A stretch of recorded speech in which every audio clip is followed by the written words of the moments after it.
The sun had barely broken over the golden hills of California's Central Valley when my world collapsed for the second time that week. I stepped out of my childhood home in Willow Creek Estates wearing the same black suit I'd worn to my father's bedside just days earlier, ready to lay him to rest. Instead, I found myself staring at a gleaming black Mercedes SUV parked squarely across the middle of my driveway like it was claiming territory. Sylvia Hargrove, Vice President, or so she called herself, of the Willow Creek Homeowners Association. The woman who'd turned community standards into her own personal inquisition ever since I'd moved back 6 months ago to care for Dad. Her car wasn't just parked. It was positioned with surgical precision to trap me. I felt my stomach twist. A line of family members in mourning clothes waited inside, and the funeral home hearse was due any minute. "You've got to be kidding me," I muttered, pulling out my phone. That's when her voice sliced through the morning air, sharp, nasal, dripping with false civility. "Ryan Caldwell, I warned you about unauthorized street parking during peak hours. Your guests have been clogging the neighborhood all week." I turned.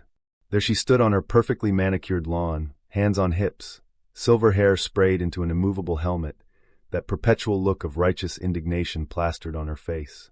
"That's not street parking, Sylvia. That's my driveway. You're blocking me in on the day of my father's funeral." She didn't even flinch. "Oh, condolences for your loss," she said in a tone that suggested she'd rather discuss property values. "But the bylaws are clear. No overflow parking that disrupts the aesthetic flow. I've issued multiple warnings." My hands clenched.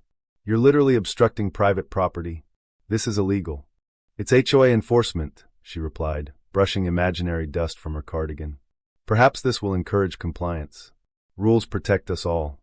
I stared at her, stunned into silence for a moment. She was using my grief as leverage for parking violations. The sheer cruelty of it, wrapped in bureaucratic politeness, made my blood boil.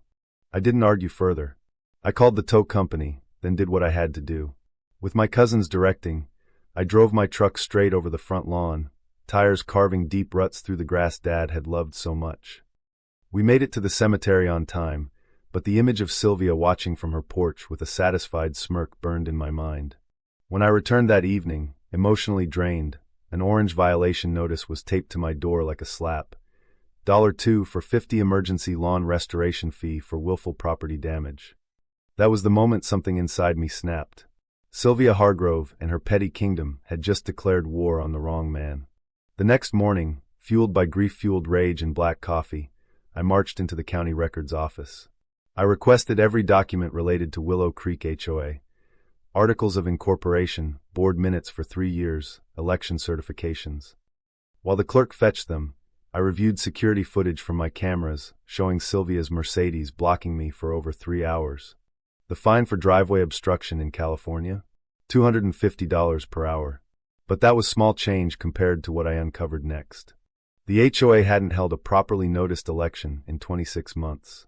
According to their own bylaws and state law, the entire board, including Sylvia, was operating without legal authority. They were civilians playing dress-up with power. I spent the following days doing what Sylvia never expected, talking to my neighbors. The stories poured out like poison from a wound. Old Mr. Ramirez had been fined $1,800 for painting his front door the wrong shade of beige while recovering from hip surgery. Single mother Lisa Chen faced foreclosure threats over a $900 fine for her kid's basketball hoop. A veteran down the street was cited for flying his American flag past sunset, all in the name of maintaining property values and community harmony. By week's end, I had 15 families ready to join a class action suit. My old college friend, civil litigator Naomi Park, took one look at the evidence and called it a prosecutor's dream. We served Sylvia during their monthly board meeting in the community clubhouse. She was mid-lecture about inappropriate holiday lighting when Naomi and the process server walked in. "What's the meaning of this?" Sylvia demanded, her voice rising. "A lawsuit, Mrs. Hargrove," Naomi said calmly. "Fraudulent enforcement, emotional distress, illegal fines, and operating under false authority. Oh, and the court just issued a cease and desist on all HOA actions until legitimacy is proven." The room went dead silent. Sylvia's face drained of color. For the first time, her clipboard couldn't save her. Word spread like wildfire. A residents' group formed overnight. The county launched an audit. What they found was damning. Over $47,000 in fines funneled into accounts controlled by Sylvia and her treasurer, with phony vendor payments to a non-existent landscaping company. The civil case exploded into criminal charges: embezzlement, wire fraud, impersonating public officials. In court, the judge, a no-nonsense woman with decades on the bench, watched the time-stamped video of Sylvia blocking my driveway on funeral day. "Let me understand this correctly," she said, voice laced with disbelief. "You deliberately obstructed a grieving man's exit to attend his father's burial to enforce an illegitimate parking rule?" Sylvia tried her usual script. "I was acting in the best interest of the community standards." "Community standards?" the judge cut in sharply. "This wasn't enforcement, counselor. This was extortion wrapped in suburbia. And you've been running a criminal enterprise behind the facade of protecting property values." The verdict hit like a hammer. The HOA was dissolved. Sylvia was ordered to pay $62,000 in damages and restitution. But the criminal trial was even more devastating. Additional evidence from my father's old files revealed years of kickbacks and fake contracts. Sylvia's treasurer flipped, revealing how she had built her little fiefdom once she realized no one was watching. At sentencing, the judge didn't hold back. "Your arrogance and cruelty, Mrs. Hargrove, turned a neighborhood into your personal ATM and power trip. You exploited grief, vulnerability, and trust. For years in state prison." Watching her led away in cuffs, the woman who once terrorized an entire community with a clipboard and a smug smile, I felt the scales of justice finally tip. The new, legitimately elected board transformed Willow Creek. Fines required due process. Meetings were transparent and open. People actually talked to each other again. Kids played outside without fear of citations. The neighborhood breathed. Sylvia sent me a letter from county jail months later, careful handwriting on lined paper. I never meant for it to go this far. The rules were meant to help.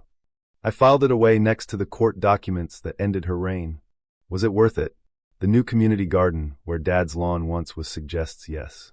People wave now. Real smiles. No more clipboards of terror. But here's the question that lingers for all of us in these perfectly manicured American dreams. When the enforcers of civilization become the biggest threat to it, who really deserves the final reckoning? The Karen who abused the rules, or the system that handed her the clipboard in the first place? True or false?